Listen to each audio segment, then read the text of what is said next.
Hey, what is going on? What is going on? Welcome to another coffee and conversation with Kevin Smith. Looking forward to tonight's conversation. Again, this is Mental Health Awareness Month. So, as you all know who have been following me and know about me, mental health is big for me. I'm a big mental health advocate. So, I have some great guests, and we're going to get into a deep conversation about mental health wherever that leads tonight. But pull up to the table, share, like, definitely looking forward to what this is going to bring and the conversation. So I'm going to introduce one of my guests right now. Um, this Hey, what's up, is everybody? What's I up? What's up? I know him as Terrence Horn. Okay, he and I go way, way back to when he was 19 years old. Yeah. He was in Okinawa, Japan. We were stationed together in the Air Force. hmm I know him as Terrence Horn. And I have to say that because when I was doing the flyer, he was like, hey, it's T Horn. And I'm like, oh man, I totally forgot because I only know him as Terrence Horn. Indeed. But he'll introduce himself and tell you more about T Horn, the Uncool, hmm and away you go, sir. Okay. All right. Hello, everybody. How you doing? So, as Kevin said, my name is Terrence Horn, but I'm better known as T Horn the Uncool. I am a positive, conscious hip hop artist. I am a visual artist. I paint and draw. You can actually see some of the stuff, a little bit of the stuff I painted behind me. But most importantly, I am just a positive personality that wants to push positivity in a world that's so dark and so negative today. I am the host of my own podcast, and I'm grateful that Kevin invited me on here. But for those who are watching, check out my podcast every Tuesday night, 7 p.m. to 9 p.m. What is it?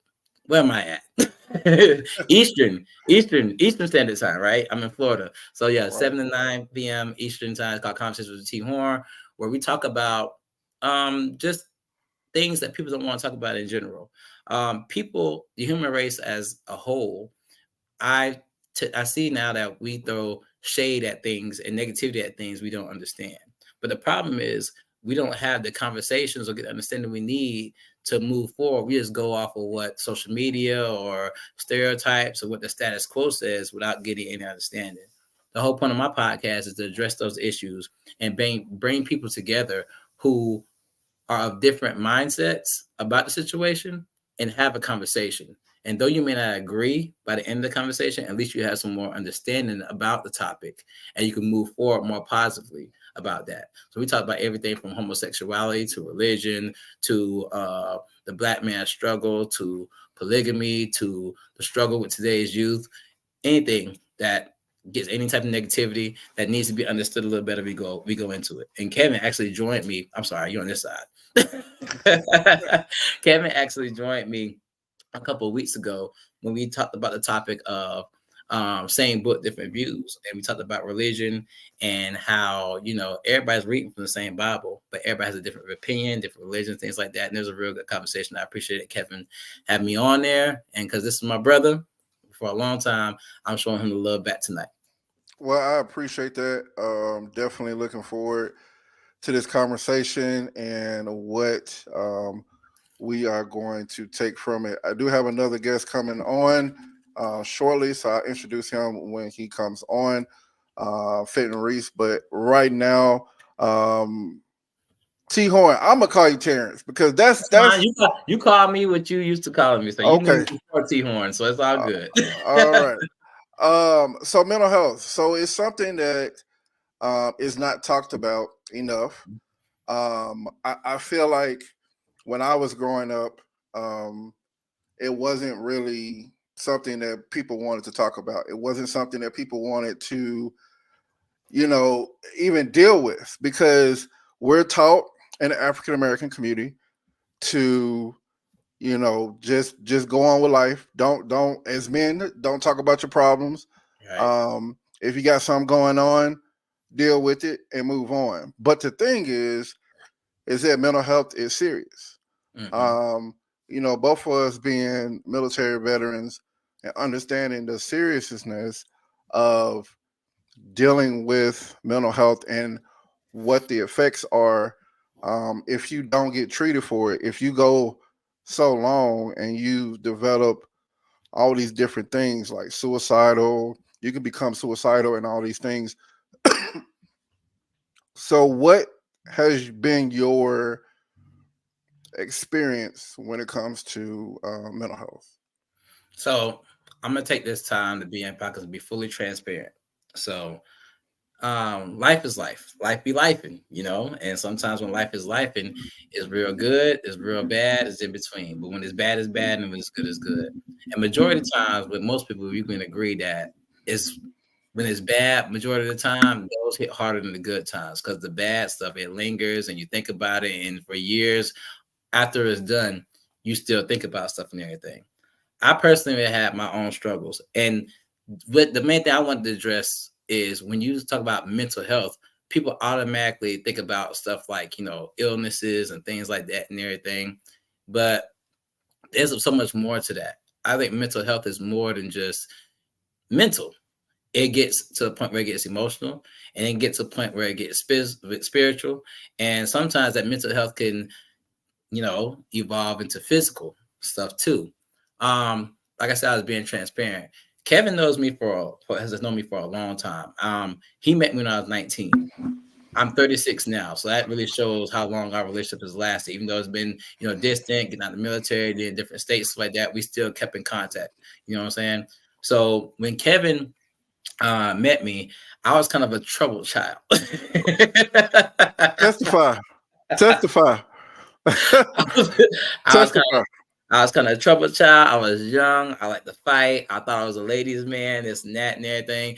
But I had grew up in the church. So when I got stationed in Okinawa, Japan, I met Kevin through church. I think it was you who invited me to come to church with you, and that's why I met Bishop Carr and his family and stuff like that and everything. And I ended up going very close to those people and stuff like that.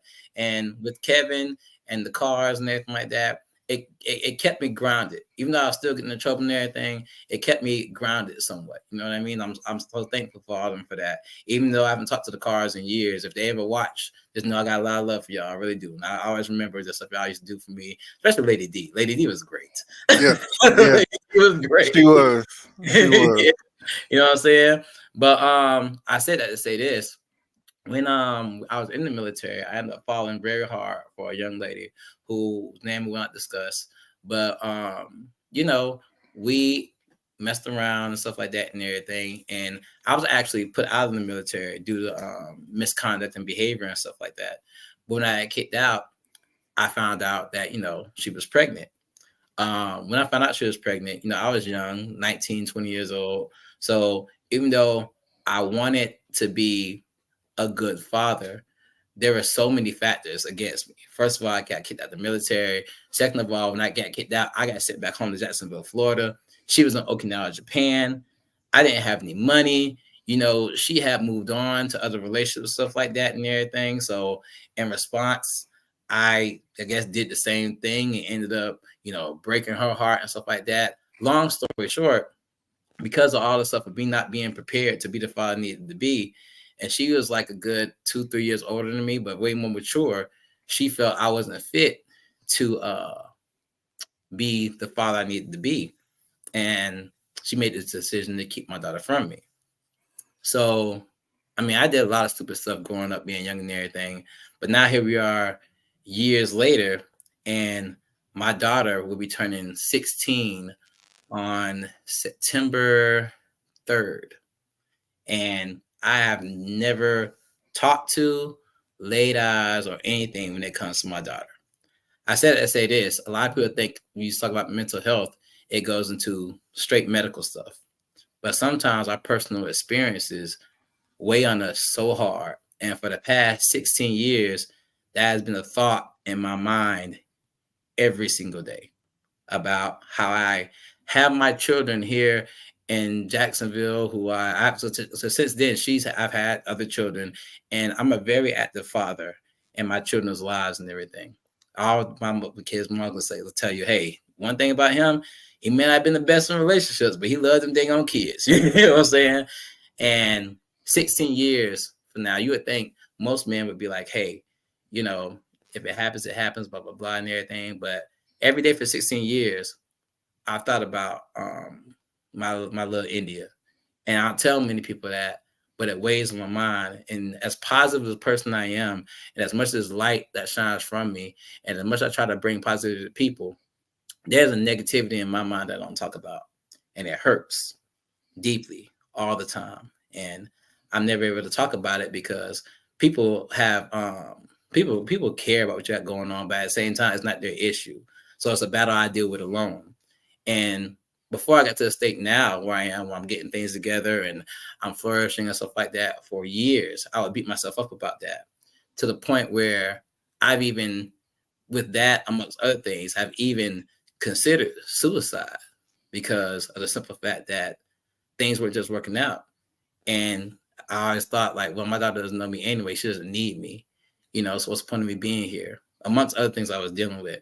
I mean, I'm not getting too much into detail with other things, but, there's marriages and divorces. There's building up to being a good father and learning how to be a good father and making mistakes. There's job situations, there's financial situations, there's sicknesses and illnesses. There's so much that goes into that people don't talk about because, like Kevin said earlier, as a black man, I'm going to say as a black man, I'm going to say as a man, period, you're taught to take in whatever's happening and deal with it.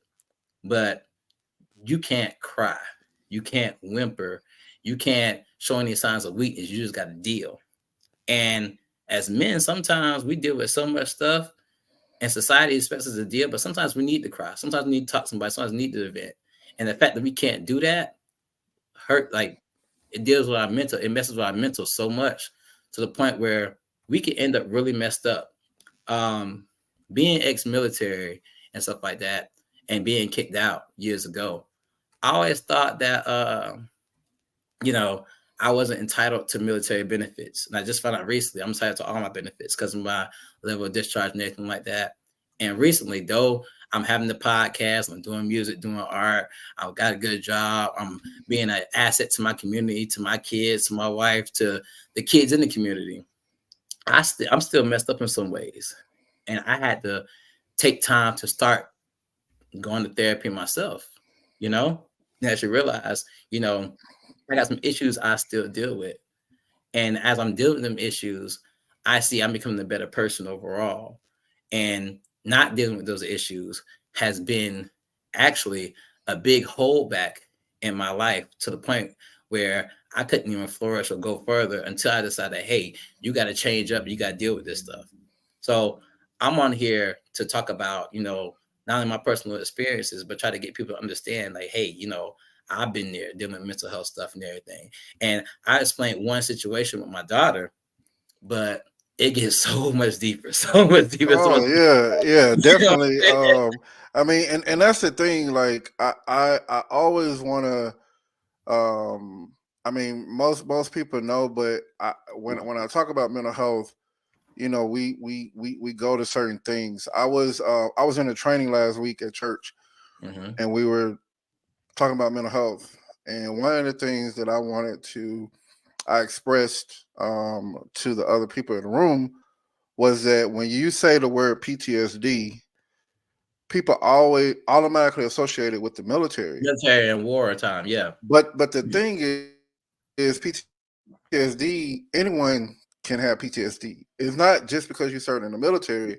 Like, you can be a civilian that has been through a traumatic event, and that causes you to have PTSD. And so when we talk about mental health and we talk about the things that we've been through, and we talk about, hey, this is what it is, and understand one of the things that I had to understand is that mental health does not define who you are.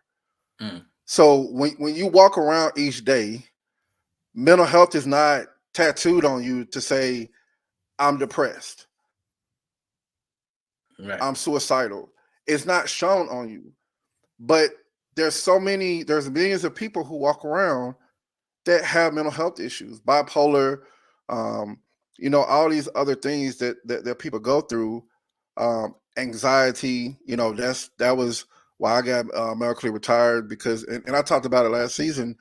For me, it was major depression disorder and anxiety, severe anxiety. Those were the two things I got medically retired for. Mm-hmm. And the thing is that we don't talk about it. It took me years to tell anybody that this was what was going on. I used to tell people always to say, hey, ask the question, why did you get medically retired? And I was tell them for my back. I'm not lying, because I did. Part of my disability is for my back. Even I would say this, even when I was 19, you were still old back in the day. So I believe that about your back. Whatever. Here we go with the jokes. But at the end of the day, one of the things that I had to understand is that mental health is something that, if you don't take the first step, and you said it earlier, you said deal with it. Mm-hmm. And that's the thing. We have to deal with it. We have to face it head on. And sometimes we don't want to face it head on because we're so busy thinking about what the world is going to think about us. Right. If we tell somebody, hey, by the way, you have something going on, or you're not mentally stable, or this or that. But at the end of the day, one of the things that I understand when it comes to mental health is that no matter what, mental health does not define who you are. Mm-hmm. It does not. It is not your makeup. It is a part of you, but it's not your makeup. All right, my boy Fenton Reese. Yo, what's up, man? Hey, I'm so glad that you're here, man. I know you had some technical difficulties. Yeah. Like I told you, the devil don't want nobody to hear what you got to say. I think that you are a great speaker. That's why I want you to be on this show and talk about this topic. So, Fenton, I'm gonna have you just introduce yourself, and we're gonna dive right back into the conversation. Okay. Yeah. What's going on, ladies and gentlemen? Forgive my tardiness.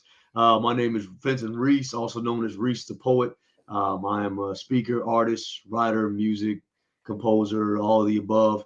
I've spent my time, I've traveled walking with elementary, middle, and high school, college kids, been able to travel and speak to kids on a public setting and in a classroom setting. And so I'm excited to be here. And as always, I just pray that I can provide something that adds to the conversation. Okay. All right. So, Fenton, we were just, I was saying that, mental health does not define you. It's not your makeup. And, walking around, people don't have a big sign that says, I have a mental health issue. But a lot of people face it on a day-to-day basis. Right. And so, you want to just say or talk about any mental health experiences or anything you want to say as we could continue on in the conversation? Yeah, I mean, I think that, not to just like jump in and be all up in the mix or whatnot, but I think that mental health in the mix, bro. Yes. Go ahead. Go ahead. Yeah, I think mental health is a big thing. I think for me, because it's one of the things that I have continuously been back and forth dealing with probably my whole life in different aspects, right?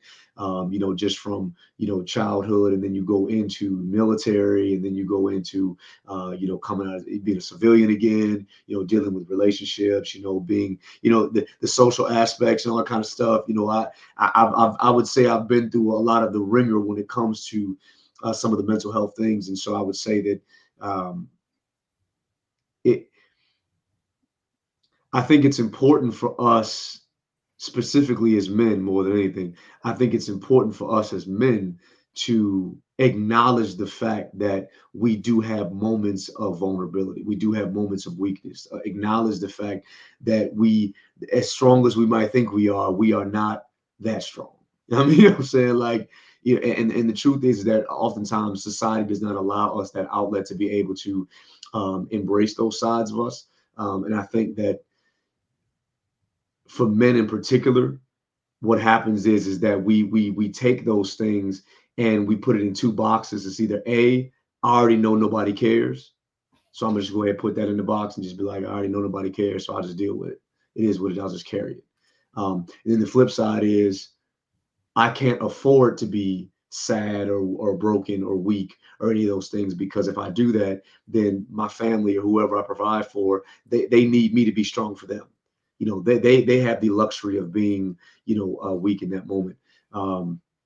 And so I think those two boxes, many men walk around carry it. I heard the quote a long time ago. It said that, men live in a quiet desperation, and so there's this constant battle for joy and peace and all these kind of things that oftentimes we don't get to talk about. We don't get to experience. We don't get to, and think about it. In many cases, unfortunately, most people don't have real friends. So if you do open up to them, what happens? They're kind of like, oh, bro, you're tripping. Especially at a young age, all your little buddies, they start cracking jokes on you, you know what I'm saying, when you start feeling some kind of way. You know what I mean? And then as you get older, you have very fewer friends. And so the few people that you do talk to, it's kind of like it's hard to find them cats that you can really be real with, you know what I'm saying? And so, but yeah, man, and on that topic, and of course, mental health does not define you, of course. I always like to say the fact that you're feeling doesn't mean what you're feeling is fact. So, Okay. You said moments of vulnerability. I grabbed that out of what you just said, and that's the biggest thing that's one of the biggest things that I see is as a lot of people don't like to be vulnerable, especially men, because we feel like once we are in that state and we're in that moment, it's like nobody wants to deal with it, and society has painted this picture of, if you're vulnerable, you're this way. If you're vulnerable, don't nobody want nobody to show their emotions. But that's what society has put out there. But the understanding is that you said in these two boxes, like either nobody cares or you can't afford to be in this situation. And that's the thing though, like, one, when you talk about nobody cares, true, because people think, oh, I don't, you got your own problems, I got my own problems, so yeah, I don't care about your stuff because I got my stuff going on. Or the other one is, hey, I can't afford, I got a family to feed, I can't afford to worry about myself. But mental health is a killer in itself. Depression, all of that is a killer in itself. So, Fitton and T Horde, tell me from you all's perspective, when we talk about vulnerability, how can we get past that? How can we move on to us really stopping the stigma? Because that's one of the biggest things that I always try to look at. How can we stop the stigma that's out there when it comes to mental health? If I can go first, you mind, Fitton? Absolutely, bro. So for me, in my opinion, first of all, in a sense, either we have to stop caring about what the stereotype and what the status quo says about men and how they can be about their feelings and how they can be about dealing with situations, or we either start caring about it or the opinions of people have to change. I want to. Fitton said two things that really stuck out to me. He was like, and I'm paraphrasing, but he was saying, as a men, we're taught that we can't show our emotions and be vulnerable. And the second thing that caught my attention was people just don't care because it's not their situation. I told you, Kevin, before Fitton got on, this is gonna be a very transparent conversation because I realized late in these last couple of years, and I never realized before, that I dealt with a lot of mental health issues. Me and my wife have been married going on 2 years now. And before we got married, I had children, I had been through my stuff with jobs, my career, financial issues. I ain't even been homeless for a point and stuff like that. And it's a lot of stuff that weighs on my heart that I don't tell anybody. I keep it all bottled in. So it was one night where me and my wife, we got into a big fight. I forget what it was about, but it was a big fight and we were mad at each other. And I just wanted her to hear me and understand me and stuff like that, but she was mad and stuff like that. And that fight to me was like the cherry on top of everything. So one thing people don't know about me or people don't perceive about me, one of the reasons I get out of the military was one of the many reasons was because, you know, I like to argue, I like to fight and stuff like that. I've never been a fighter, but I'm a very good fighter. Reason being is because I always ignored a lot of stuff and played positive because I know for a fact once I got to that point, there's no turning me off. And then once it's all said and done, I'm looking like, oh my God, what have I done? So I said that to say this. After me and my wife got into a fight, I went outside and everything I had been dealing with my entire life just piled on top of me at that moment. I don't talk about it, I don't release it. I do exactly what fitness says. You got to be strong because your family depends on you. People depend on you. Your job depends on you. Everybody depends on men to be strong and not show signs of weakness. So my wife's mad at me. I went outside and I just sat there and I was rocking just like this, to the point where I got up and I live in a house built of cement bricks and stuff like that. I just started going at the wall, jabbing, pom, pom, pom, pom, just jabbing at the wall, you know, trying to get some frustration. Like I had been holding everything in for so long, you know what I'm saying? And not talking about it because everybody says to be strong, but everything had piled up. And I never talk about anything. I don't even cry or nothing. I never show any signs of weakness. But at that point, I was like, I'm just tired of this. Before I knew it, I didn't even realize it. I was literally outside in my backyard screaming to the top of my lungs from everything I had been dealing with and in tears, and didn't realize I was in tears. And my wife being inside, being mad at me, everything, she ran outside and she saw the pain and turmoil I was in. And instantly her anger turned off and she ran to me and she tried to console me. And I tried to push her away, but she was like, no, come here. And she held me, consoled me, and she stroked my face and stuff like that and everything, and just made me feel better. I said that to say this. That moment of weakness showed me two things. First thing, it's okay as men to be weak, because what the real weakness is not being strong enough to show your emotions and deal with your situations. And that's what it was with me. I wasn't strong enough because I was concerned about what everybody was saying, what everybody expected of me. I couldn't show my emotions and deal with my situations. And the second thing was my wife coming out there showed me that somebody does care about what I'm going through. Mm-hmm. Even though it's not their situation, it's not their problem, whether we married or not. Everything that happened before her, she could give two craps about that, because all thing she had to be certain about is our present and our future.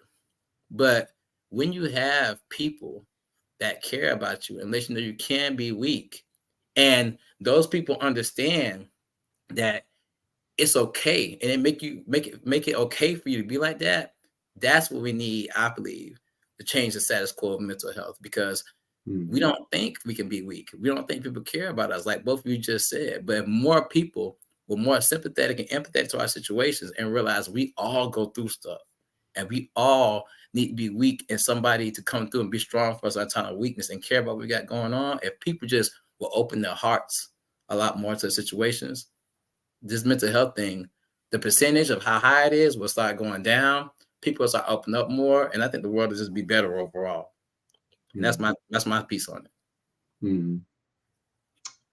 Yeah, no, I think I appreciate the vulnerability, and I appreciate you sharing that, man. I mean, people, I think people should hear that. People should hear those moments. And I gotta tell you, man, there's nothing like having somebody, particularly a good woman, who's able to be your peace and be your safe space for when those moments do happen, and she can pull you back. And I think that's invaluable. For all the fellas out there that's listening, I mean, listen, if you got a good one that can be that peace for you, get that. That's why I rep them. You see? Yeah. Lock that down. You know what I'm saying? You find something like that. Very few people find that. So, as I say, he who finds a wife finds a good thing, right? Right. It's interesting. I agree, but I think I don't think we'll ever really truly completely get rid of the stigma, just like anything. I think it's the same thing with like just racism or anything else. You'll never truly get rid of it because there's always going to be somebody who holds to it, right? There's always going to be somebody who And the reality is we see this a lot in the modern woman. And I know we don't want to get canceled, but you might get a few clicks and cancels, Kev. But we see this a lot in like the modern woman is women have this big movement right now pushing men to be more vulnerable, be more, share your emotions. Men need to be more vulnerable, be more emotional, be more, share what you're feeling, that kind of thing. But then the moment that a man does, all of a sudden she loses respect for him. Right. And suddenly he becomes less of a man in her mind, in her eyes. And that I think is one of the greatest betrayals that can happen for men. And that has happened consistently throughout society, where the moment a man begins to share and open up, he is betrayed by the very person who convinced him to be vulnerable in the first place. And I think that right there is that is what turns, like I say, good dudes and dogs, that kind of thing, or turns good dudes cold. And that's what turns men's hearts cold. That's one thing. And then obviously it's not just a woman, but I think that's a big part of it. But obviously it's also your friends, your buddies, people who you open up to, and then all of a sudden they turn on you or they use that against you. And I think that people hear that and they see those things happening to themselves. It causes me to say, well, shoot, I ain't opening up to nobody, because the last thing I need is somebody to use this against me. The last thing I need is somebody to come out here and start stalking my business and sharing all that. That's the last thing I need. I'd rather be cold and alone on this island than let somebody on it that's gonna kill me. You know what I'm saying? Or that's gonna put my business out there.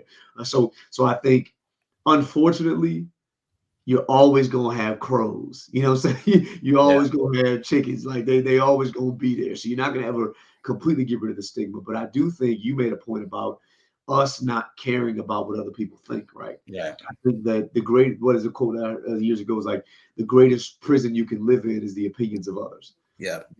And I think that for men and just people in general, we have to understand. Here's the funny part. The reality is that 90% of the world is all dealing with the same problems. Like, most people are dealing with the very things that you think you're the only one dealing with. You're not. You're not the only one that wakes up in the morning depressed sometimes. You're not the only one that feels angry. You're not the only one that doesn't feel like themselves. You're not the only one that feels alone. The reality is you could walk in a crowd, and 90% of that crowd, and I know 90% is that generic term everybody throws out when you don't know it, but most of the crowd feels alone, standing right next to you, feeling alone. You know what I'm saying? I personally think one of the fixes to the mental health issue and crisis is we need to remove the self and start focusing on others.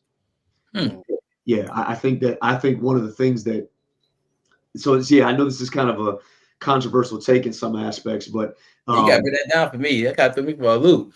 Yeah, I know. Because I've been looking at it, I've noticed that, and this also comes from a biblical standpoint and all this kind of stuff. We have, you ever, for example, when you look in the mirror, what do you see? Yourself. You see yourself. Right. But what is the one thing you notice more than anything?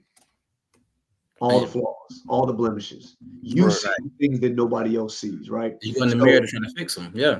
Right. And you sitting there in the mirror and you like, hey, look at this, look at that. Or you take, or here's a famous one.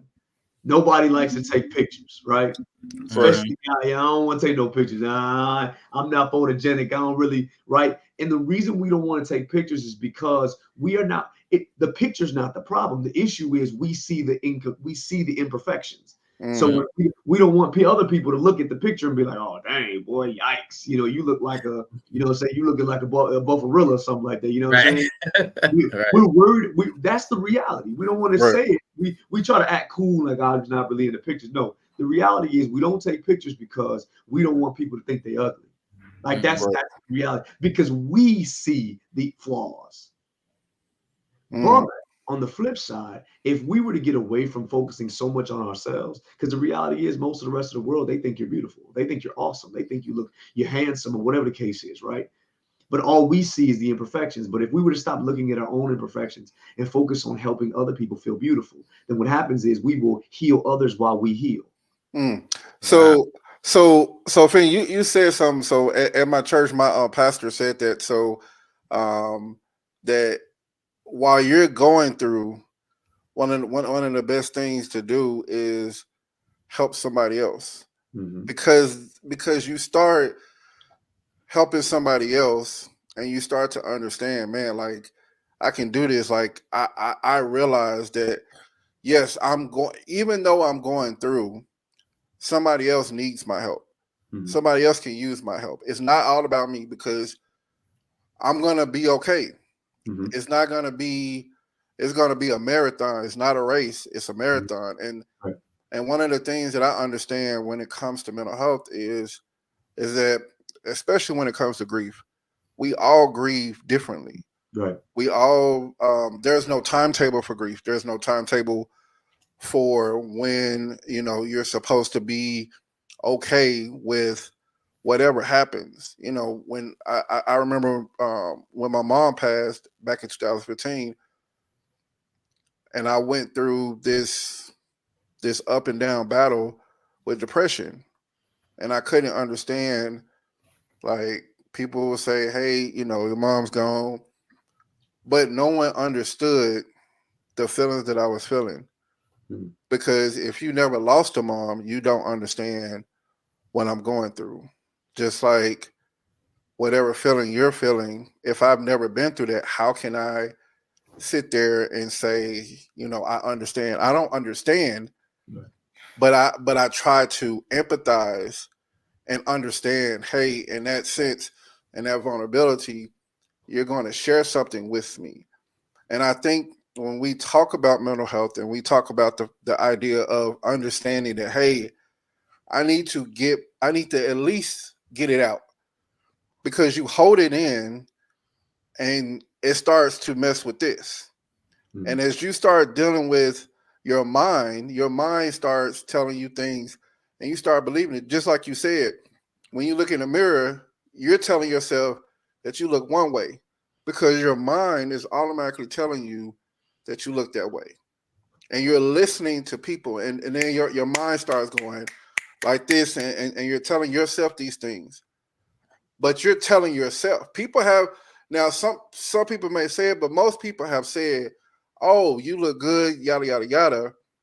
But you're believing a couple of people, and you're letting a couple of people dictate what thousands of people have already told you about yourself. Mhm. Right. But because you're letting those people dictate your whole persona of who you are, it starts to mess with your mental health. Yeah. So yeah, I appreciate you for saying that, Freddy. Got I do. Go Can I ahead. Go ahead. piggyback on something you said, Kevin? So Go ahead. it's funny that we're having this topic because I don't know if I was doing my podcast or I was having a conversation with somebody. I can't remember exactly. But you said one of the things that we need to do is be able to get it out, right? What we're dealing with and stuff like that. One of the harshest things, and to me, I feel like it's the harshest thing anyone can deal with. Let me ask y'all this. When you think about the worst thing somebody can do to somebody, what comes to your mind? Like the worst possible things you can do to somebody. Oh Oh, was man. that rhetorical? That's actual. Like you Like wanted. actual anything, like physical, mental, everything. Like, I would say trust. Trust is a big thing for me. okay, So I trust mean, bit. if you break my trust, and I've told you a big, deep personal thing, and you blast it out on social media because you get mad or whatever, Mhm. that's huge for me because Well, it lets me know that I can't trust you anymore. yeah, that's. I think that's trust, and that plays more into personal embarrassment too. But I Yeah. mean more the things. I think I'm thinking more of on a physical aspect. Like for example, if you kill somebody, Oh well, yeah, or, yeah, yeah, yeah. or if you rape somebody, stuff Break like that, like somebody. real Yeah. big stuff like that. So I was having a conversation. I think it was on my podcast. We were talking about stuff like the worst thing you do to somebody is like kill somebody or rape somebody, but or anything of that measure. You know what I'm saying? Or physically hurt somebody. But the thing is, when it comes to stuff like that, once that stuff happens, that stuff you deal with long term and stuff. But in the moment, physically, once it happens, right? For me, in my opinion, and this is backing up what you said about having to get it out, or why people don't get it out. Something you can experience that's worse than being raped or being stolen from or being hurt physically is being judged. And the Mm. reason I say that is because once those things happen, though you may deal with them mentally, you may have flashbacks times and times, stuff like that, everything physically is over. And those thoughts may come back from time to time. But being judged by somebody is something that always happens. Even after you die, people are still judging you. Prime example, me and my wife talking about it. Michael Jackson. Michael Jackson was one of the greatest artists that ever lived. But as soon as rumors came up about him messing with kids and being a pedophile and stuff like that and everything, that stuck with him for the rest of his life. Michael Jackson died, and still people are judging him because of that. Right. There's so much stuff that people won't talk about. We'll talk mental health here. People won't talk about and people won't deal with simply because of the fact of being judged, because it's such a big deal that people don't understand how big of a deal it is. Simply being judged can make you do something as far as your looks. You want to go and work out in the gym extra hard because somebody says you're fat. Your butt isn't big enough. So now you want to go get plastic surgery or BBL and this and that and everything. Or somebody told you ugly, so you want to put on makeup and stuff like that and everything.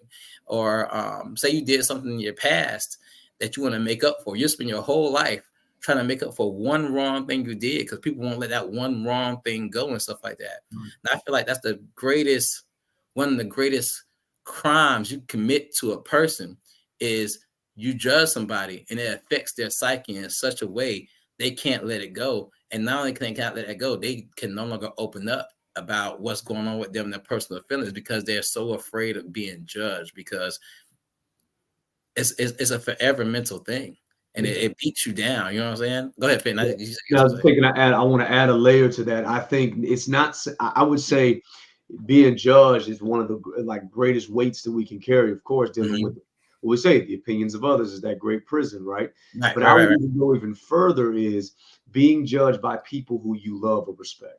Right. Because see, that is the one, because if it's a random, most people, if it's a random, don't really care that much. Right. But when it's somebody that you respect or somebody that you love or somebody you look up to or somebody that looks up to you, you see what I'm saying? Like those are the things that I think really that's the gateway that allows those experiences and those traumas or whatever the case is to really infiltrate and penetrate our minds. I mean, because you think about it. I mean, for example, you mentioned, grape as the, social media stuff. But I got you. Yeah, I mean, personally, I don't care, but that's just what they do, Yeah. But you mentioned that, and I would say that happening is already traumatizing in itself. But imagine how much more traumatizing it is when it's by somebody who you know or somebody you respect, somebody you loved, a child to a parent. You know what I'm saying? Right. A brother, you know what I'm saying, to a cousin or a friend, somebody who you thought you could trust, an actual friend. Like you mentioned, Kevin, talking about trust is a big one. I was going to say, you said trust is the worst thing. I would say betrayal. For me, betrayal is the greatest, bro, like just thinking about it makes my neck tighten up and my hair stand up. Like, yeah, like I said, a vein popping your forehead over there when you said it. Yeah, bro, being betrayed. I like to think I'm like, listen, there's a few things that I take seriously. One of the things is loyalty, obviously is trust. And listen, like I try my best to be as honest and loyal to people as I can be, right? Even if I don't know you, you know what I'm saying? Like I still try to be as honest and loyal to you as I can be. And so people who you allow in your circle, in your space, I'm very, very, very particular of who I allow in my space, in my business, in my mix. And so when someone I allowed in that space turns around and then betrays that trust, betrays that space, whether it be physically, mentally, emotionally, spiritually, they betray that space. For me personally, I have a hard time dealing with that, right? And that's something the Lord is working on. That sticks with me, right? Especially in relationships, in friends, in anything. Like when I allow you in a personal space of mine and you betray that space, that I have a hard time with that, right? And it stems back from all kinds of stuff. But I would say this is that this kind of ties back though into the self portion, right? Yeah. Because trauma is an experience, not an identity. And I think what happens is that when we experience things, we then turn those things on ourselves, and then we ruminate on those things, and we marinate in that stuff, right? You know, it's interesting. Like I said, this once again is maybe a controversial take or whatever the case is, but like you mentioned about losing your mother and losing the loss of a loved one and grief and those types of things. So I'm gonna be honest with you. When people come to me and they say, "Oh, you know, my mom just died or my so and so just died," or whatever the case is, I don't ever really get into like, "Oh, I'm sorry for your loss" or any of that. I don't do that. It sounds cliche too. So I mean, you know. Yeah, I mean, but it's not even cliche. It's more like, well, yeah, I mean, it is. But like for me, it's more like I'm not going to go there with you. I'm going to point you in the forward direction. So like I always say something like you tell me, "Oh man, it's crazy. My mom just died." I'm like, "Oh man, wow." Well, just remember, every good thing about them lives in you. Mm. I don't do the condolences, and I don't do that. I don't because to me and like I said, I may be whatever, but to me, like I don't necessarily embrace the sadness of it. I know it's sad. You know it's sad. I know it's sad. You know that I know that you know that. You know, like we all know it's sad. There's no reason to stay there. There's no reason for me to go and stop and man, that sucks. You know, I'm gonna say, yeah, oh man, that's tight, bro. Well, hey, just remember, you know, that person, every good thing about them is in you. You know, just remember, hey man, listen, well, you know, all I can tell you is this, man, you know, keep your head high, your heart strong. You know what I'm saying? You know, you're still breathing for a reason. You know, you still have a purpose. Like I try to point people more in the direction of, okay, let's move forward, right? Because the moment that we begin to dwell, and I'm not saying you shouldn't grieve, and don't get me wrong. I'm No, not saying I got you. Yeah. yeah, I'm not saying you don't take time to grieve. I'm not saying you don't take time to really, you know, sit. And here's the other thing: is you're also talking about people. You have people, and then you have people with God. I mean, that's the reality, is because God brings a different element in it. Faith, when you have God, God brings a different element to lean on in those times of troubles. It's casting your cares. It's being able to say, you know what, personally, this wrecked me, but I know that I live for him and I know that he has my back. So I gotta stop you. So when you talk about that, now I'm gonna be transparent and real right here. When my mom passed, Mhm. I said to myself, God, why my mom? Yeah. And I hear it all the time. But we get mad at God, but we don't understand why. Like, and at the time, and I'll be honest. I mean, because I remember saying this to my auntie and uncle one time before my dad passed. This was like a year before he passed. I said that sometimes I wish that my dad was gone and my mom was still here. But that was the anger. That was the frustration because my dad had taken us through so much Right. when we were small, and taking my mom through so much that she went through so much. So when you talk about, you know, I heard you talk about God, and you're saying that sometimes people do, you know, not forget, but they say, God, why? Like, this person never done anything. They did everything right. They live. No one's perfect, but my mom lived closely as possible to the Bible. Right. So why take her and not take someone who didn't do what they were supposed to do? They didn't honor what you said as parents are supposed to do for their kids. Like, and so so understanding that, and I just wanted to bring that up because, you know, it's two sides to that. And yes, understanding that we have to lean on God. Right. But sometimes we, in our flesh, we get in the mode of saying, man, like this is rough. Like I'm mad.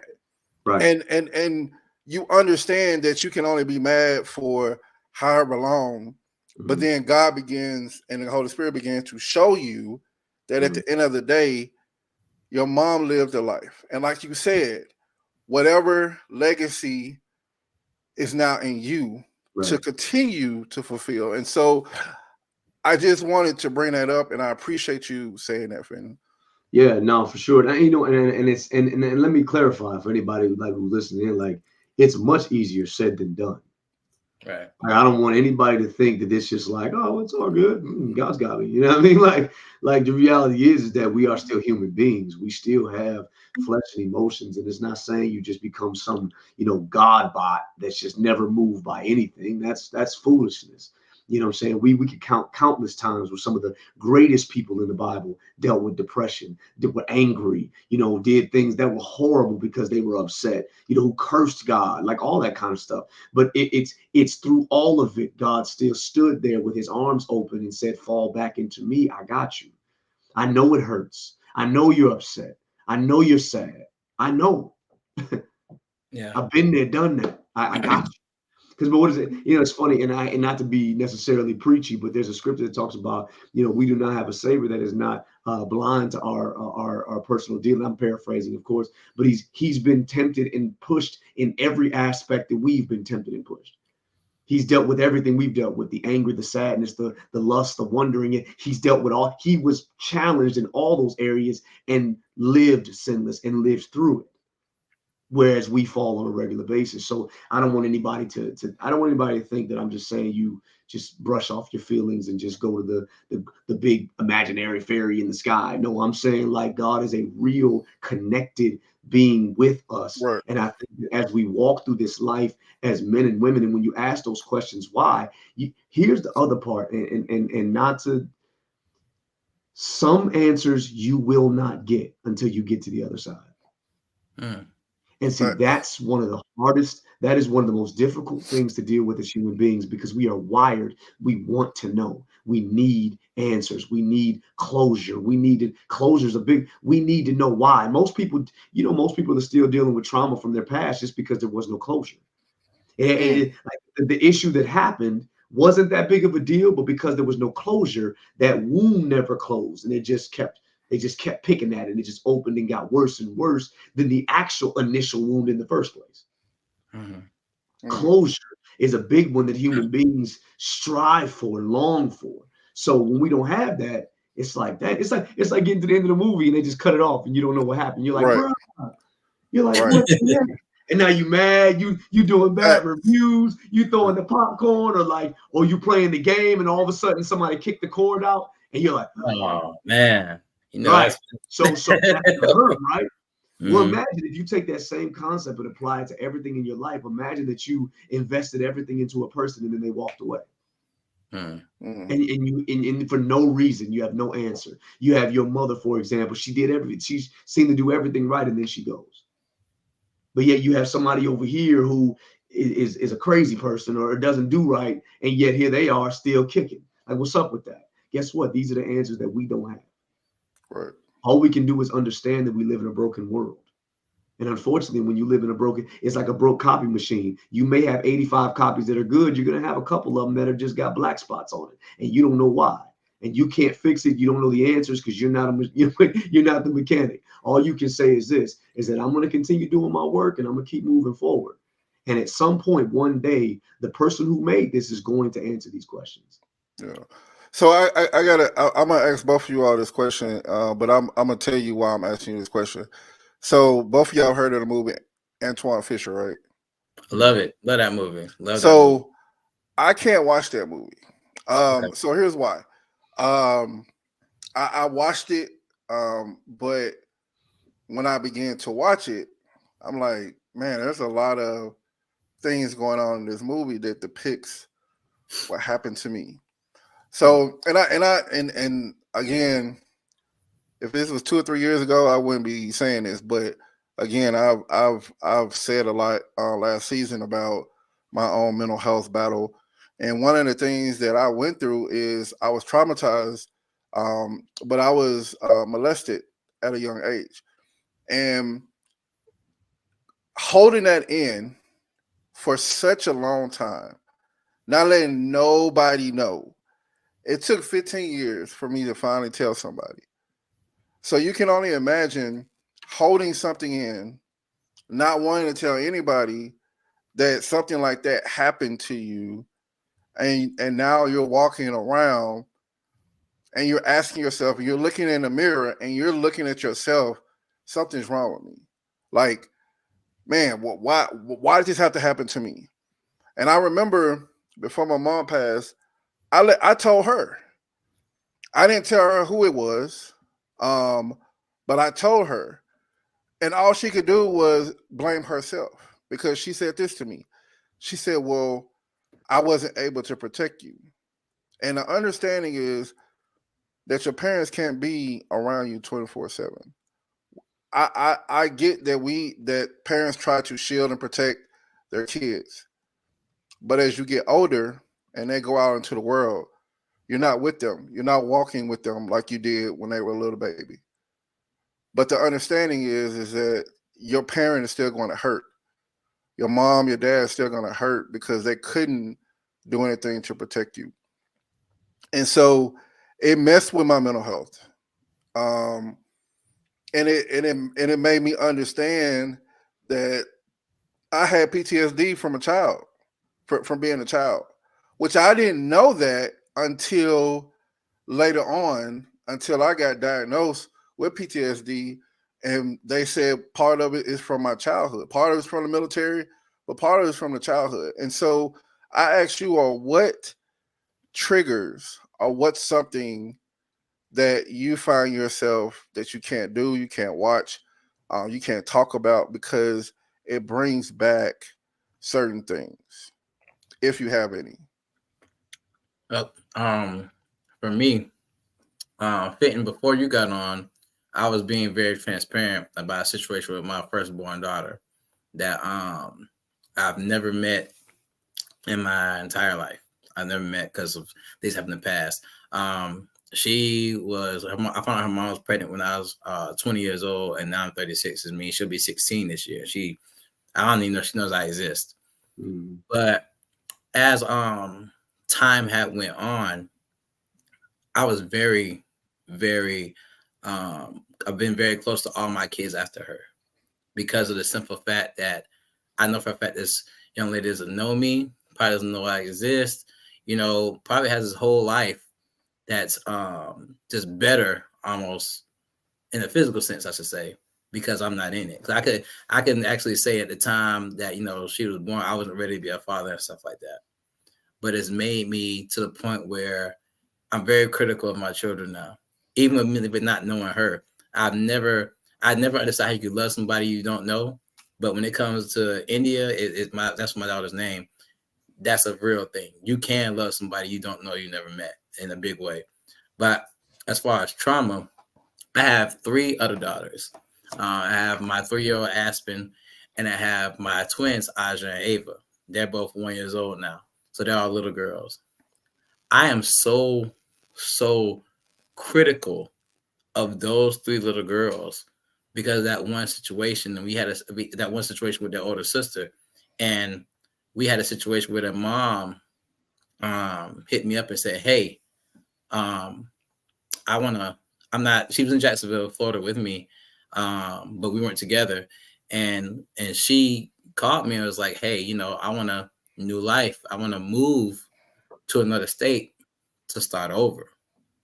And when I tell you, her even asking me that question hit me so hard to the point where I was so emotional and so mad that at first I was going to do everything in my power to make sure she couldn't go, whether it's going to the courts, whether it's I even coming out of my own character to cause drama and stuff like that, or do whatever it took to keep my daughters here because of the simple effect of the trauma of not being in India's life, because my mindset was, I'm not going to have another child, let alone children, be away from me because of the hurt that comes from India not being in my life, But at the same time, I thank God for it's a tiny blessing, but a big blessing. I thank God for the time to be able to process. There's a lot of times we go through certain things and we're so caught up in the moment, and being this right now type of people, we want results right now, but we never take time to process and understand things. God blessed me to the point where I would have responded with my trauma and like, no, you ain't going nowhere. You ain't taking my kids from me. But having the time to process how things could be better for my daughters if their mother got a new start, and so many other things that allowed me to be like, okay, I'm not going to hold you back, because when you do better, that means my daughters will have it better. I'm going to let you go. Just don't keep my daughters from me. I'm relating that to the Antwone Fisher movie because, everybody's in that movie, Antwone Fisher went through a lot of stuff and he held on to that stuff. But when you start talking to Denzel Washington's character, who was a therapist and everything, he took time to be able to process stuff and go from the why you did this to me, why you treated me so bad, why am I like this way, why, all that stuff and everything, why was I molested, this and that and everything, to processing and understanding one of my favorite scriptures. Everything that happens, good or bad, is for the benefit of God's glory, good or bad. And sometimes our experiences happen because of the simple fact it's not meant for us. It's meant for other people, Kevin, with your experience, the molestation and stuff like that. You didn't say anything for 15 years because you needed that time to process things before you could say something. And now look at you now on a podcast, speaking about it boldly, not knowing who's listening or who's watching, but somebody needed to hear what you went through to say, hey, I'm not the only one going through this. And he was able to talk about it. He's able to overcome it. Now, maybe I could overcome it too. Same thing with me getting over that trauma with my daughter and everything. At first, I was like, nah, you're not going nowhere. But I took that time to process. And now their mother is in another state because she was struggling here, but now she's flourishing. And because she's flourishing, my daughters, are flourishing too. And that's my trauma.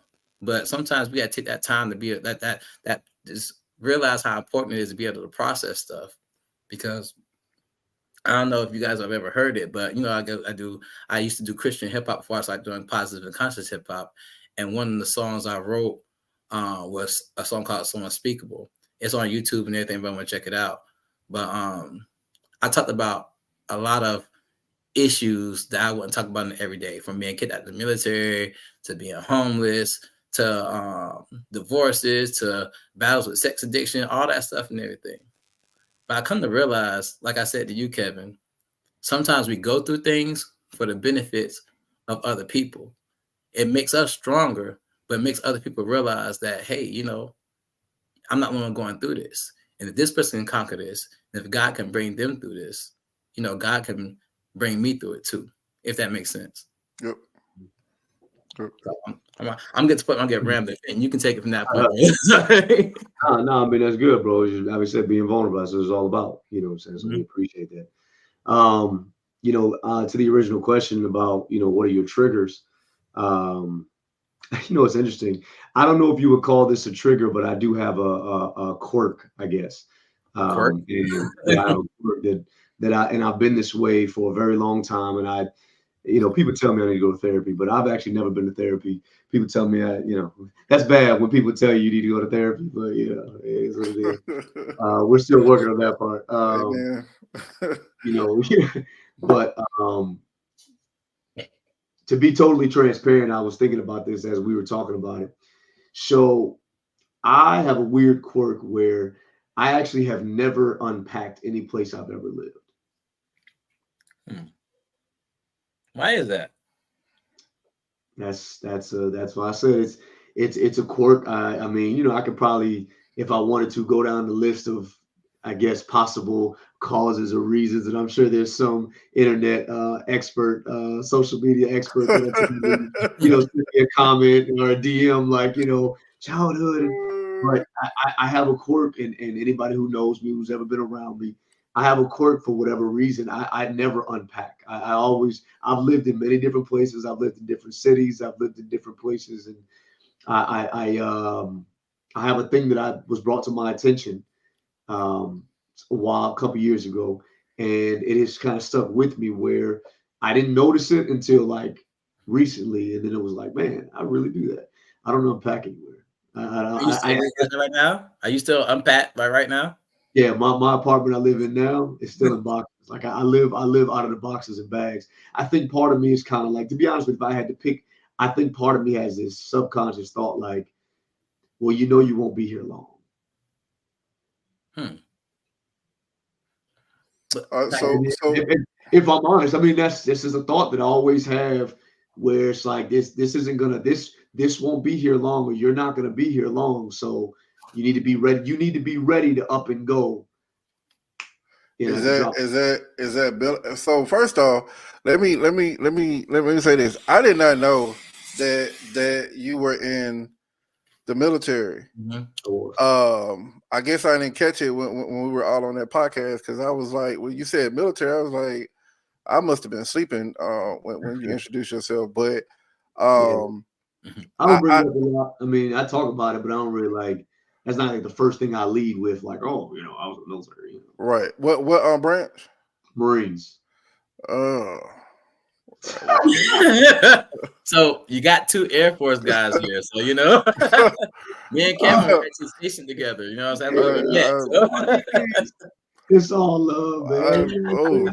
Trust me, I got all of my brotherly, you know, whatever. I got all that out when I was in. So don't worry, we're all brothers in arms here. You know what I'm saying? My bad, but I was not expecting you to say that. I was not expecting you to say that. I thought you would have said at least Navy or Air Force, but you said Marines. Okay, Nope. I'm but family, God and children. but the thing is that I look at, and you know, when I first, and I understand that the concept, because when I first moved here to Dallas, I've moved several times, and for me, I had to get used to staying in one spot for a while, because I'm like, for 15 years of my life in the military, I moved and I went TDY and I deployed. So when you say I'm not used to being, I'm used to moving. I'm used to leaving. For us as military vets, we used to, you know, packing, and you know, orders can drop at any time and say, "Hey, you deploying." Orders can drop at any time and say that you are moving and you're PCSing somewhere. And so I understand that. I don't. I mean, I don't think that you need to seek therapy. That's just probably something that you do. Well, people But say that about other stuff. So that, well, yeah, I got you. This was just an added bonus. This is just the little cinnamon, you know. What I mean? This is a little Yeah, something. yeah. No, I got you. But I just feel like at the end of the day, that's definitely something that, you know, is your own uniqueness about what you do. But it's definitely, you know, something that you own. But one of the things, like when you first said it, and you said, because I'm always thinking out the box. I'm always analyzing. I'm like, okay, is he talking about like not gonna be here on Earth because you don't know the day or the hour? Like I'm like my mind starts expanding and start thinking about, okay, what is he talking about versus what I'm thinking. So no, I get that, but I appreciate both of you all, you know, speaking from the heart and saying what you had to say on that. I'm So sorry. go ahead. No, I don't mean to interrupt, but I want to say one thing. Speaking of what Vincent said about, you know, Go ahead. always being pat and never unpacking. I haven't experienced that, but on a mental health perspective, right? That's what we're talking about. Mm-hmm. Try looking at that, because I've dealt with that from the opposite end. Always unpacking everything and thinking like, I have a home, I have a safe place, I'm with this person and this and that and everything, and you putting everything out there and unexpectedly everything being stripped away from you. That's a mental health thing that I think I've dealt with a lot. Mhm. That that's what brought up in therapy. Like, for example, Kevin, me and Kevin were stationed at, just so you know, and me and Kevin met. We were stationed at Kadena Air Force Base in Okinawa, Japan together. And Okay, pause. huh? Y'all want something really crazy? What's up? That's where I was born. Really? Mhm. That's crazy.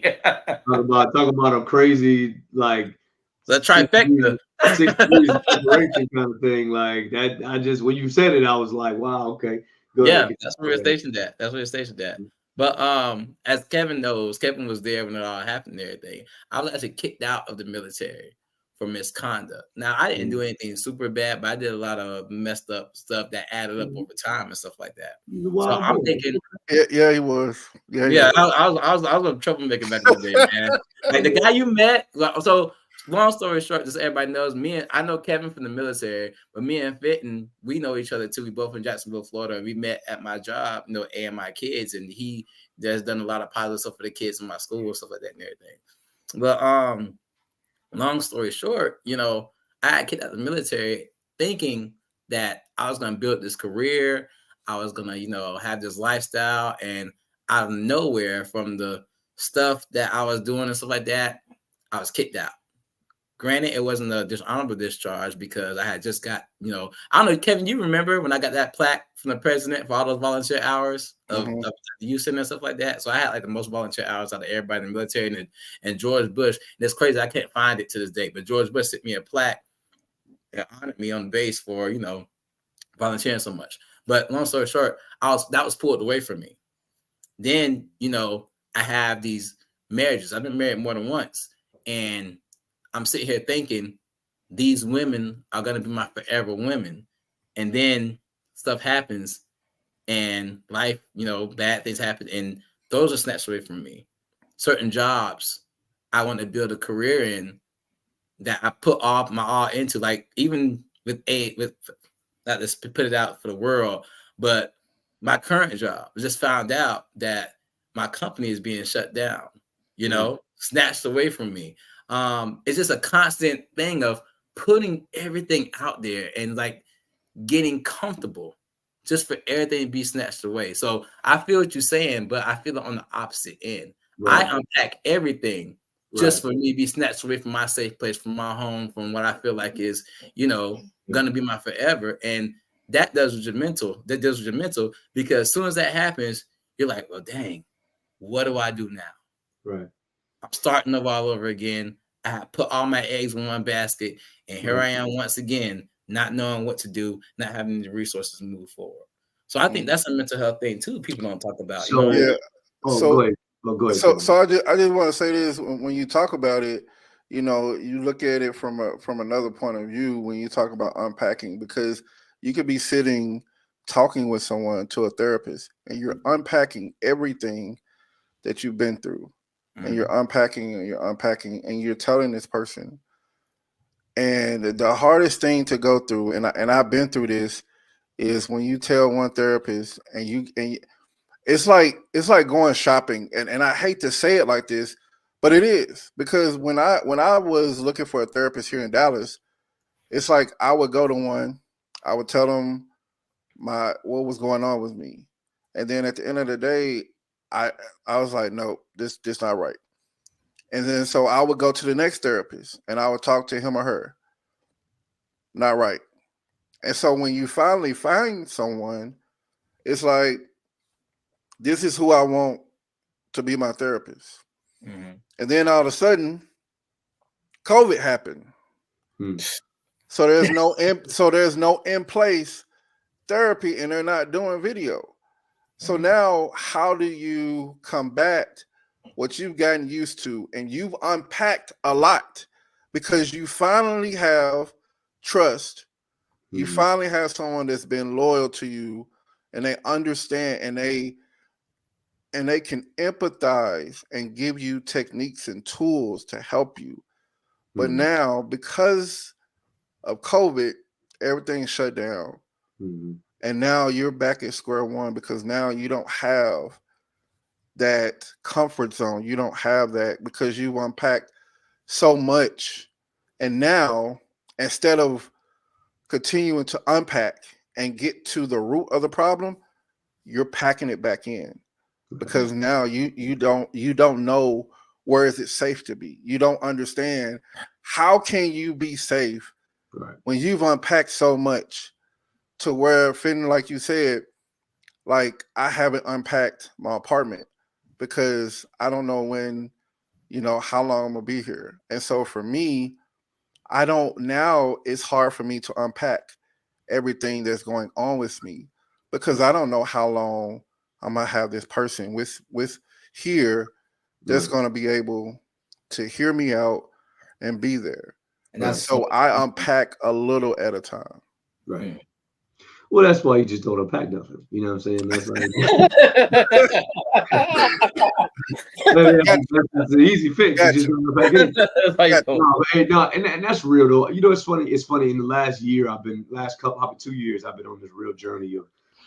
I hate saying this because I'm so against the whole like self thing, but like I've been on this journey of kind of self rediscovery. And I think for the last couple of years, I've spent. I spent most of my life being something for someone my entire life. You know what I'm saying? I had to be a good Marine. I had to be a good mentor in college. I had to be a good, man of the house that would growing up with my mother, like I had to, you always found yourself. I found myself in these positions of being a good youth leader for the youth, for the kids. I had to be being something for everyone else, but never taking the time to actually examine myself. And so there were some things in the last 2 years that God has kind of brought to my attention that say, hey, listen, as we're moving into this next season, as we're moving to this next level, I'm gonna need you to clean some stuff out. I need us to address some things. And so it's interesting that we're having this conversation. I gotta tell you though, it's so fascinating, T Horn, man, when I hear you say that about, you've putting everything in the, your relationships, into your job, and this stuff gets taken away from you. But what's so funny, and this is gonna sound, people might think this sound kind of weird or cold, but all I could think of is the quote that says, "It's better to have loved than lost than not loved at all."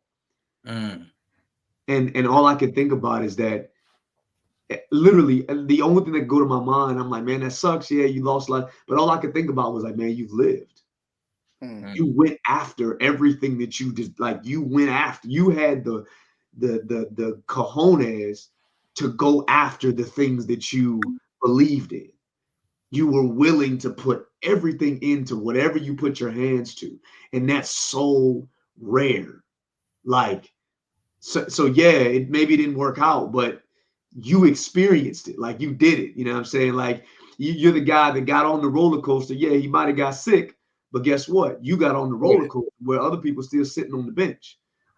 You know what I mean? You may have experienced it. Like you might have gone out there, you jumped in the ring, you got beat. But guess what? You jumped in the ring. Like, so when I'm listening to you tell me about how, like, you had all these things not work out, but I'm like, man, you worked. So I think that's fascinating because if I'm honest, that was something I struggled with, like growing up. Like I was passionate about certain things, but I was very hesitant about really jumping out there, later on in life. Like early in life, I was a kid. I don't know, something happened in my whole, it's a long story. But the point is that when I heard you talking, all I could hear was, it's better to have loved than lost than to have not loved at all. The fact that you may have been divorced a couple of times. Yeah, you may have had the jobs not work out, whatever cases. But like I say, you were willing to go and put it all out there. You're willing to open up. You're like, look, I'm going to connect. And if you not want to be there, cool, on to the next. So, I mean, honestly, I was extremely inspired by your failures. You know what I'm saying? Like, Like, I think that those things can be inspiring. It's like, man, listen, like I said, I'd much rather, if I'm learning about fighting, I would much rather hear from the guy that's actually been in the fights, that got beat up or whatever, than hear from the guy that just read a bunch of books and watched some YouTube videos. You know what I'm saying? Like, it's like, I don't know. Like I said, I found what you said, although for some people may be like, man, that's heartbreaking. To me, I thought it was inspiring. I just think that the fact that you were willing to put it all out there in everything that you do and everything that you've done, I think that's great. It's just a matter of finding, I guess, those, discernment and those boundaries going down those paths. But I mean, you went down the path. So I gotta say this, Terrence. I know you want to say something, but I gotta say this. So Fenton is right, because I've said this to you. I've seen you from the age of 19 to where you are now. And every time we've talked, I've always said that you've grown, because I used to tell myself, how much longer until you get it can I deal with this dude? Like, when is he going to get it? But even and I think about when we were in Okinawa, and people started giving up on you. Yeah. I I still remember that. I still stayed there, because I was like, I can't give up on him, because if that was me, I wouldn't want anyone to give up on me. So yeah, I stayed around. So sometimes, yeah, my yeah, I wanted to knock you upside the head. Right. But through the years, as I've watched you grow, everything that you've been through is a testimony. It's a testimony for someone else that's watching this or will watch this. It's a testimony for the people that you will encounter. It's a testimony for you becoming T Horn the Uncool.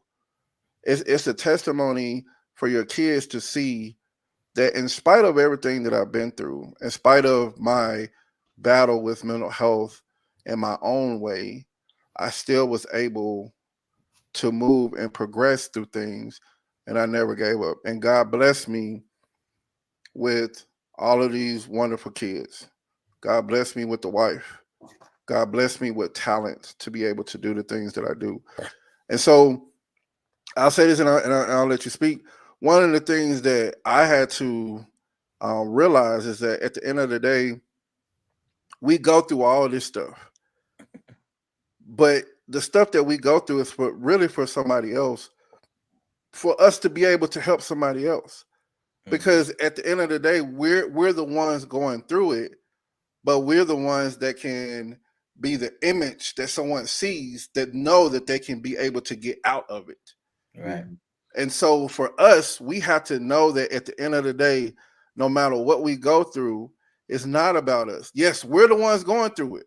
We're the ones having to deal with it. We're the ones that's in pain, but we're the ones that is going to have the testimony to be able to get out the fire and be able to show somebody else that, hey, if I can do it, you can do it.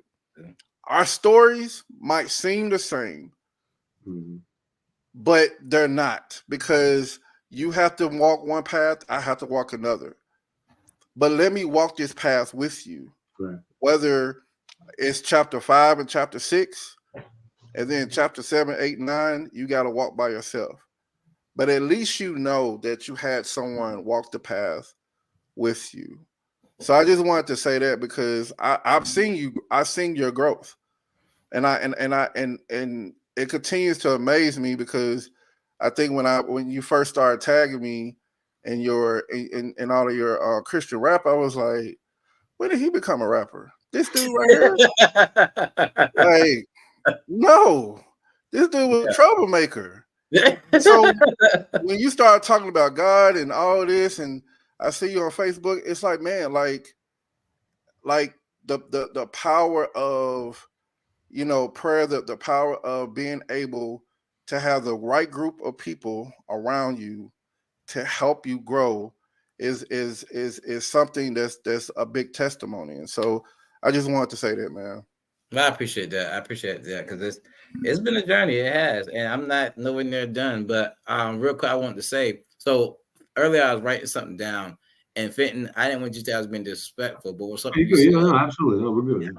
I had to write down when you said it's better to have loved and lost than not loved at all.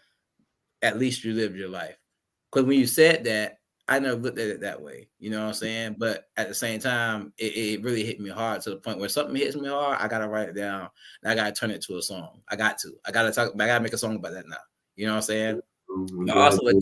But also with that being said, like you said, Kevin, what we go through is always for somebody else. My profession right now is working with troubled youth, And one thing I always tell them is I personally have made a lot of mistakes, more mistakes I can't even count. But I've always been thankful for my mistakes. Those are ones. That's one of the biggest things I've been blessed to have is mistakes. Because without mistakes, you can't get better. You can't learn from the mistakes to become a better person. And I tell the kids all the time. I used to teach. I'm a behavior interventionist, but I used to teach a life skills class for the boys. And I used to tell them I use my mistakes. And I'm very transparent with the boys about my life and my mistakes that I've been through. And I always tell them, I tell you boys about my mistakes to teach you. So if you're going through it, you can see a way out.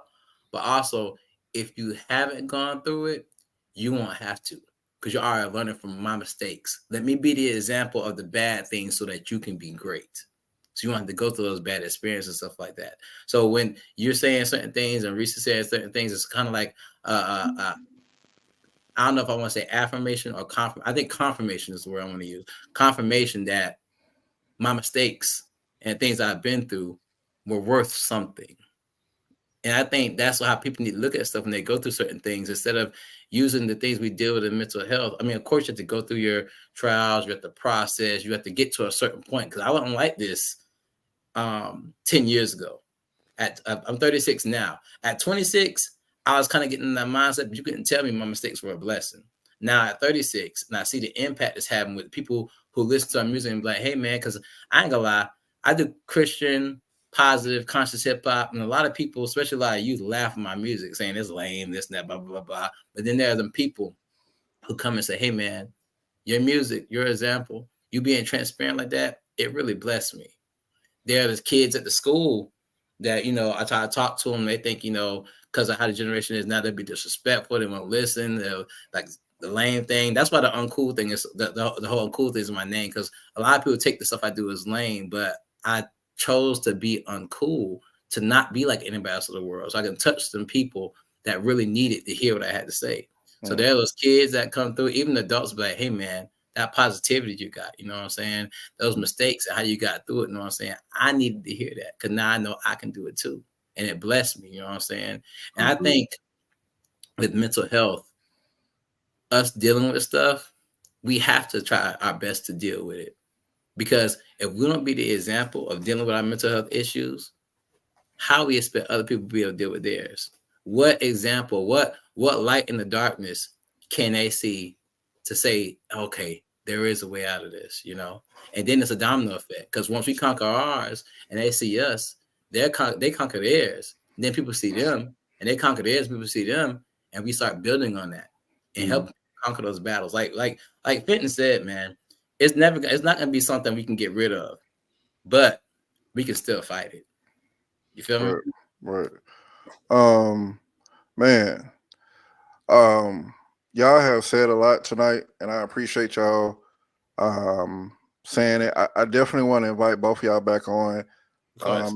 Mental health is always going to be something that I talk about because I'm a big advocate for it, and I think the more that we talk about, the more people will hear. And if we could just reach one person that's thinking about suicide, we can reach one person that's thinking about giving up on life and thinking that nobody cares, thinking that nobody understands what he or she is going through, but can see that you have people that's in a community of, one, believers, two, people that understand that mental health is something that you have, that you carry, but it's not the defined means of who you are. It does not define who you are. You don't go into a restaurant and a person feels sympathy for you because you're depressed. You don't go anywhere and someone see that you're dealing with mental health. The understanding is I'm dealing with it in my own way, but it doesn't define who I am, and I shouldn't let it define me in a way to where when I'm going out into the world that I'm letting this overtake who I am. And Finn is not going to overtake you being a poet, because that's who you are.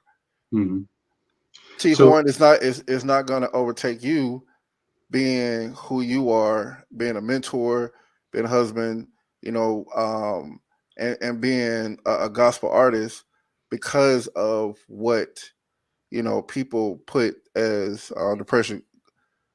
Go ahead, Ben. I know you want to say something. No, yeah, you mentioned something that kind of sparked that I wanted to share. And since we're talking about mental health, and one of the things was you had mentioned about not overtaking me as a poet and so on and so forth. When dealing with mental health issues or challenges, I can tell you now, I know this is so crazy. Poetry was one of the things that helped me deal with mental health. So like I'm not a particularly emotional person. I'm just not that type of person. I don't come from that. I'm not a lovey-dovey, I'm just not that type of person. Sometimes my girlfriends don't like that because I ain't that affectionate like that. I'm sorry. But not saying I have multiple girlfriends. I'm just saying, girlfriend at some point in life. Let's clear that up. Clear that up. Not multiple. A pimp named Slickback. No, I'm kidding. No, but seriously though, but I have found that poetry became an outlet for me for my emotions and the things that I was dealing with, because I didn't know I couldn't express it in regular words, but for whatever reason I was able to put it down in art, in my poems and things like that. The thing about I would tell anybody who is dealing with different mental health issues and challenges, particularly depression, particularly suicidal thoughts, that kind of stuff, is if you don't necessarily have a person to talk to, find an outlet such as an art, such as music, find an outlet that allows you to express the things that you're wanting to express, but you don't necessarily have the words for. Even if it's just scribbling on some paper, like you said earlier, Kevin, about getting it out. I think that was you, Kevin, who said that earlier about just getting it out. I think that art, and I've been really big on this the last probably year or so, I really believe that art is the vehicle that can move us past some of these issues. And I'm not saying you have to be an artist. I'm not saying that you have to be, Picasso or the next, I don't know, Luciano Pavarotti. You know what I'm saying? I'm just saying that find an outlet, particularly it could be an artistic outlet, but find an outlet that allows you to express what you're feeling or express those emotions, or have a song that I'm telling you, I can't stress enough how much that had helped me. That helped me when I didn't have anyone to turn to. You know what I'm saying? For me, it was music. For me, it was music and art. But find that thing that you just truly love and enjoy and dive into that. And I think that sometimes can be an outlet to help with some of those challenges and issues. Now I'm gonna say this, and then I'm gonna wrap it up for tonight. But I gotta say this: you are correct. So back in 2015, I had to go to an inpatient cycle ward. I was there for 4 to 5 days. Like, I was going through a lot. But in that, I found music being therapeutic to me. I learned how, I can't remember the song. It was a song by All of Me by John Legend. The guy that was my teacher, the instructor. He would come in to our little dorm area. It was military only. He would come in and he would bring this piano, and I learned the chords, and that was therapeutic. And when you talk about art and you talk about poetry, I've been writing poems and songs for as long as I can remember. I put it on paper to help me deal with what is in here, to be able to come out on paper. And then, there's so many therapeutic things that people don't think about. And my brother actually taught me this because he's in the mental health field. He taught me, when you color, it takes your mind off of things, because you're so focused on trying to keep your coloring inside the lines that you're not thinking about nothing else. And you're sitting there with crayons and whatever, and you're just coloring, not thinking about nothing but just coloring. And so you're right. When you find something that can help you overcome or help you deal with what you're going through, it does help. It really does. So thank you for that. Appreciate that. So now I'm gonna give both of you all final thoughts on whatever you want to say. So T Horn, I'll have you go first, and then Finn, I'll bring you back in. Final thoughts.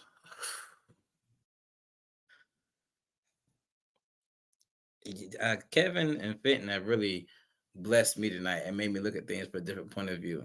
I have lost a lot, been through a lot of depressing things in life. But like you said with the quote, it's better to have loved and lost than not loved at all. At least you lived. I didn't see it from that standpoint. But there are a lot of experiences I have now in life that I've dealt with that now have only made me a better person overall because of my mistakes. But I was able to use these experiences to help other people. My final thought in all this, what I'm trying to say to wrap everything up, is simply this: don't let your mistakes and the things you deal with mental health define you.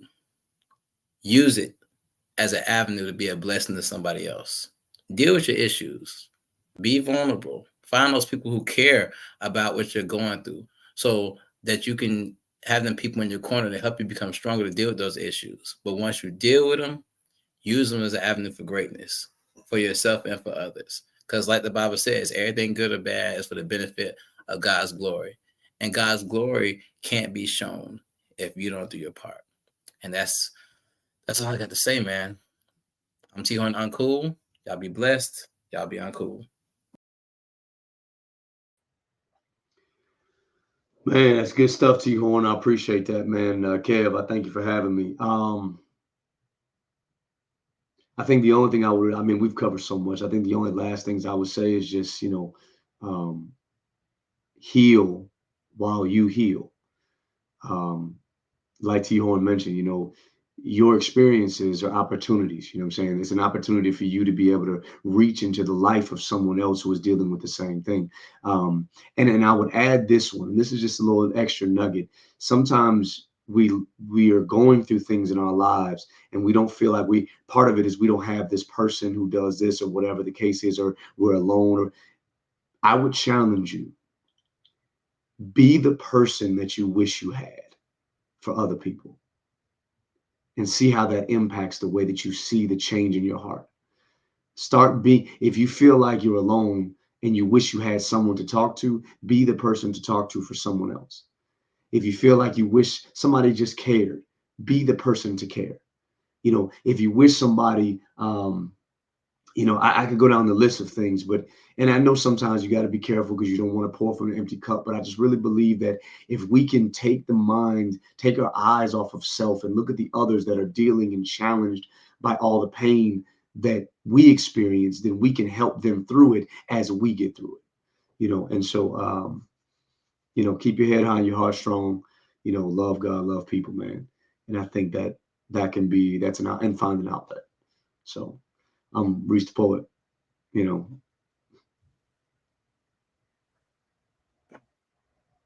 Hey, I appreciate both of you all. This has been inspiring, yet something that I pray that a lot of people will begin to be able to hear and heal from, because people are still healing day by day when it comes to mental health. People are still dealing with mental health.